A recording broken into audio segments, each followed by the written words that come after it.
Mama's got new goggles. Kit and George.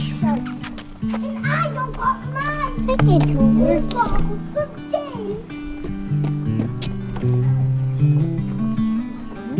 Yeah, I think we could transplant these. That'd be a good thing to do today. You coming, Ben? Do you need help? No. Toby could come help you. You need help, Mom, Ben? This is funny. You got it, dude. Good job. That's heavy.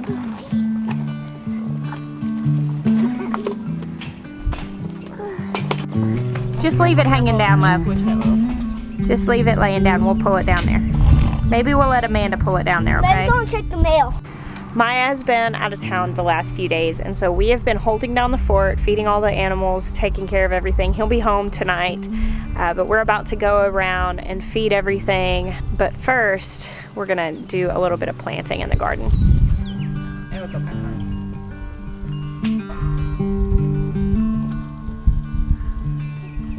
Mom, is this a poison ivy? No, baby, you can eat that. Eat it, Ben. Yeah, she said you can eat it. Mom, can I eat this? Yes, it's dead nettle. You can eat it. I don't need It's edible. It's fine. it. Edible means you can eat it. Come on, eat it. Eat it. Do that. Yes! Oh, man, you ruined it. You eat it, Toby. Is this a vegetable? Yeah, I mean, pretty much. It's a green. You can eat it.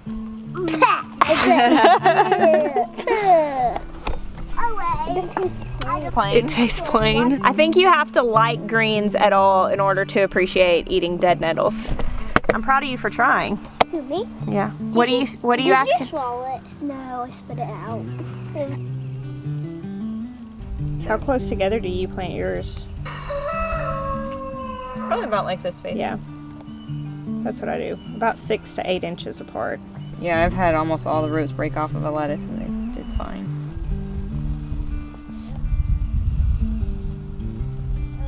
So these I pulled out of my little salad greens container that I started in the fall that grew over winter, because my little container was starting to bolt and it got ants in it really bad. So it was time for that to go to the animals. We had already harvested a good bit out of it, but there were several little plants that were on the smaller side that had kind of just gotten crowded so much that they'd never grown large, and I just pulled a few of them out and transplanted them into the beds. And these that Amanda just transplanted are some flashy butter gem starts that came out of the greenhouse. All 5 of those were planted in one little cell, so she just broke them up and spaced them out so that they can fill out nicely.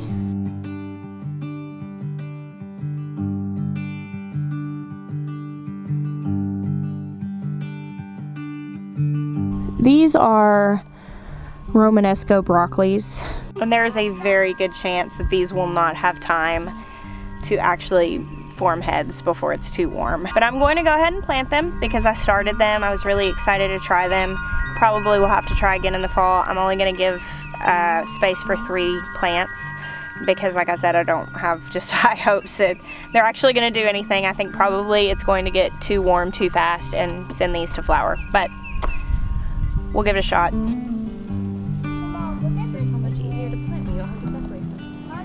Tell me what you have. He found this. What is it? The worm. Let me see it. Oh, a little worm friend. That's a big one. You gonna put him back in the garden bed so he can make our soil healthy? No. Yeah, you gotta put him back. He'll die if you keep him out of the soil too long. Good choice. Look how quickly the peas and radishes are growing. I had intended on not grouping the cool weather stuff at all. I wanted to space it out all over the garden. However, we haven't gotten the entire garden amended yet.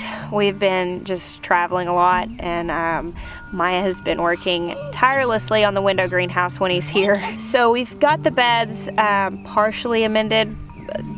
About a third of them are done. So I am having to kind of group the cool weather stuff together some, because if I don't get it in the ground soon, it's not gonna have time. Now I am right here on the second long bed. I'm planting some dino kale, just a nice row of it. And here Amanda is transplanting some choys. Oh look, my walking stick kale is starting to come up. I'm so glad to see that. I wasn't sure if it was gonna make it. Right there, you see that tiny little green sprout? Yep, that. That's a cool kale. Why should we not eat it? Because it's a tiny kale. You gotta let it get big so it can have lots of meals. Hey, why can we not eat hers? Because those are tiny choys. You just want to eat something, don't you? Want me to go grab you some kale, Barefoot Boy? Yeah. Let's pick Benjamin a couple of pieces of kale to munch on. We're going through this Ragged Jack because some of them are starting to bolt. These aren't, but the ones on the other side of the garden are starting to form flower heads, so we definitely want to use it. My collards have fully bolted, if you see this. Now this may seem like a silly explanation for those of you who have gardening experience, but I do want to take a minute and kind of explain what bolting is for those people out there who have not gardened and they might hear that term but be too afraid to ask what it means. A lot of the things that we grow in our vegetable gardens are actually fruits. Things like cucumbers and tomatoes and peppers, those are all in botany considered fruits, because what a fruit is essentially is a structure that holds the seeds. Now what we typically call a vegetable doesn't really mean anything in the world of botany, because essentially with vegetables what we're eating is part of the plant. In plants where you're not eating the fruit, for instance like collards like this, we eat the leaves of this plant. For carrots you eat the root, for rhubarb you eat the stem, and in order for any of those plants to reproduce they have to be allowed to flower. And in most plants, once they go to seed or flower or bolt, that pretty much ends the window of when you want to eat it. A lot of plants like basil, the flavor changes significantly when they flower, because that plant at that point essentially starts to put off some chemicals to change the flavor in order to protect itself so that it can reproduce. So with a fruit, you plant one seed and you get lots of fruits. You can save the seeds from some of those fruits, you can eat the other ones, and in a lot of cases you continue to keep that plant alive and it continues to bear fruit.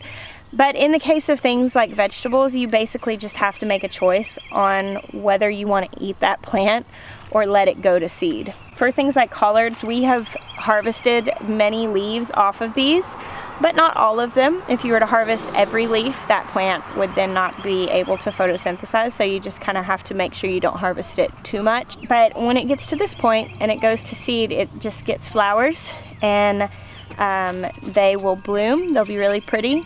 These will be yellow. A lot of times whenever you drive by a farmer's field this time of year, you'll see lots of yellow flowers. That's because their cover crops are flowering and bolting, because it's starting to get warm again. It's springtime, and once these flowers begin to dry off, you'll be able to pinch them off. Okay, George, don't worry, I'm not doing anything here. Just at your service. And once the flowers are dry, you can pick them off, and they'll have tiny little black seeds in the case of these collards. But it's the same for carrots or lettuces, any of those things. They just shoot these stalks up, put flowers off, and inside those flowers are your seeds. It's kind of interesting, and if you've never spent much time in a garden and you've only gotten your vegetables from a grocery store, you might wonder how you would go about getting seeds from some of these things which you're actually eating the plant parts instead of fruits. And that's how you let them go to seed, you let them flower, and basically live out the fullness of their life instead of cutting it off early in order to eat them. Amanda, hook you up? Amanda's eating kale too. Garden snack. Did Amanda get you some kale? Well look, you double dipped. Look. Sign up, we'll work for kale. Yeah. Is that good? Look at those lovely little things. Nice little row of choy. So I planted some lettuce mix down there right near where Ben's standing, and we got a heavy rain, and I'm just noticing all the way down here I've got several little sprouts. I think they washed down here because I don't know what else that could be. It definitely looks like little lettuce sprouts. Do have some down here coming up. Maybe it'll be enough to fill up this space. Still no babies from Mayhem yet. No babies. Bear wants all the attention. Her udder is, it just looks so full to me. And I can still feel ligaments. May. Oh, she's like, more places. What'd you say? A baby's gonna come out on these sides. You think she has 2 babies? Yeah. Actually, with goats, the left side is their belly. So this side is her lunch, left is lunch, and right is baby. So that on your side is where the babies are. No. But she could have 2 babies in there. Yeah. She's just a big girl. He's like getting right up in Amanda's face, like, give me the attention.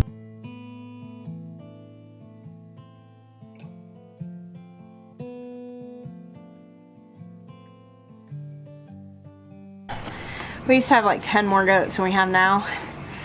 And feeding the goats felt something like playing NFL football. Jeremiah, he does okay at it, but he also has 100 pounds on me. I do not like feeding the goats.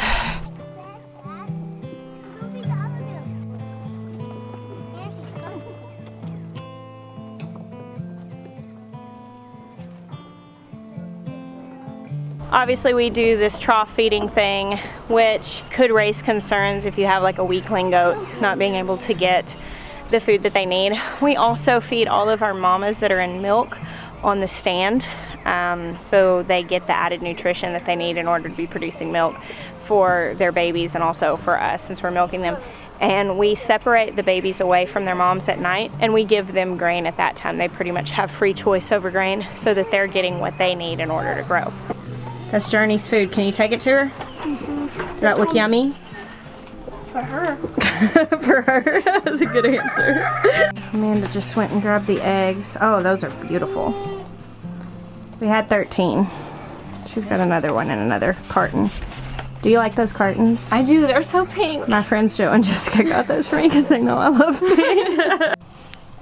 Gerard's happy to have his dinner. Oh, aren't these pigs so funny? Look at his ears. His ears are my favorite part. Happy chickens.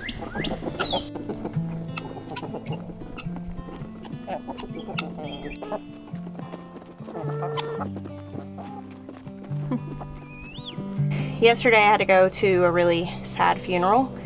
I guess they all are, but this one was particularly so, as it was for a 22-year-old young man who used to spend a lot of time at my house years ago when he was a teenager.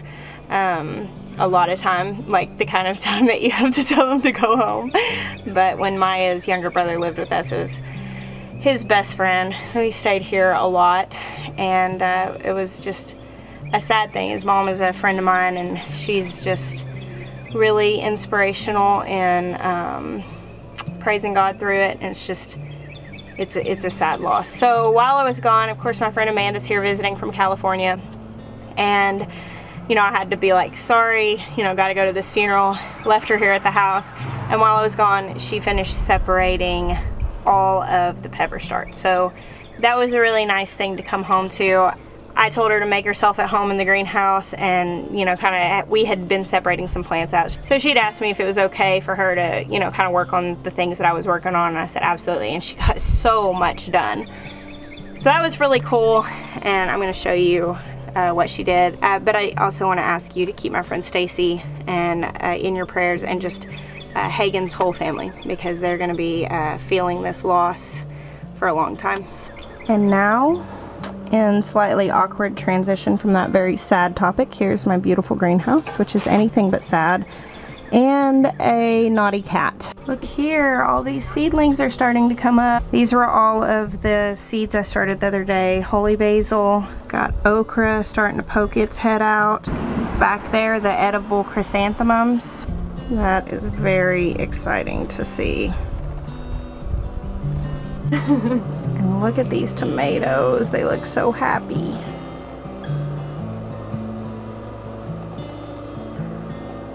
Pulling these strawberry blossoms is such a shame, but it's for the best. Close. Makes you feel bad, huh? It's so sad. Some of the tomato plants are looking a little bit leggy, but as of right now, I'm not going to do anything about it just yet. Maya messaged me today on his way home and said he felt like we would be able to premiere the window greenhouse for you guys this coming weekend. So within a week, you will have seen it, and I will have space to spread out these plants, give them a little more room so that they're not vying for light, get all of these peppers off the floor. They're probably gonna spend a few days under the grow lights in the interim. And I've got a lot more seeds to start. Speaking of which, I have a box of seeds on my table that I was gonna take you guys in and show you. So I used the motivation of having a friend here who would actually enjoy going through seeds, and we organized my seed collection. It was kind of my happy place. It was a lot, but I started basically a box with like my must grow stuff. And in the box, as we were sorting things out and putting them where they go, I was just tossing things in here like, this is the stuff I absolutely know that I have to grow. Obviously some of these things are like beans, like noodle beans. Here's some red swan beans. What were some of the ones that, oh, actually these melons came from Amanda when I first met her. Yeah, at the expo. yeah, I sent her the seeds. Yep, so that was cool. Kajari melons, tried and true. Oh, these are the Tanya's pink potted beans. Actually, I couldn't find any of these, and a viewer sent me a whole pack. So I only had a handful of these last year, and I'm excited to have a whole pack. I think I'm gonna do like a whole row. Maybe not like an entire row of like a 48-foot bed, but like a significant amount. But yeah, you gotta have pink. You need more pink in the garden. I need more pink in the garden. And then you were excited about the Holstein cow peas. Yep, I'm excited about those. I like cow print stuff. So. Who doesn't? Here are some cool zinnias that a viewer sent in. I haven't gone through all of the seeds, obviously. This is just a small amount that as I came across them, I said I definitely want to do that. I'm having to figure out what I'm going to put on my 14 trellises. I think we may try to draw the garden. Oh yeah, these are one. Purple dove bush beans. These are really pretty. Basically, I've got to decide what's going where. I'm not going to be able to fly by the seat of my pants quite as much as I have in years past because the plant sale is taking place before the garden's planted. So I need to have a plan of what's going where. And I have a lot of options, so. Yeah, you have a few options. So today we took a bunch of starts down there like I showed you, and I was telling Amanda, you put it where you think it should go. Let me put the responsibility of this decision making on you. It was so overwhelming. Like, I don't even know where anything's like actually going. No pressure or anything, just plan my garden because it's so much to figure out. I think drawing it out might be an inevitable necessity. I don't know, we'll see. I told her she should just paint it like on the wall, just a big schematic of the garden that like she can somehow change it every year. Yeah. Whatever we end up putting where, I know that it's going to be beautiful. The seedlings that are down there are starting to look amazing. The greenhouse looks amazing. And garden season is upon us. I think I could keep myself busy for hours every single day on this. And that would probably be fun. Do have other things to do though, but thank you guys so much for hanging out with me today. I bless you. Until next time.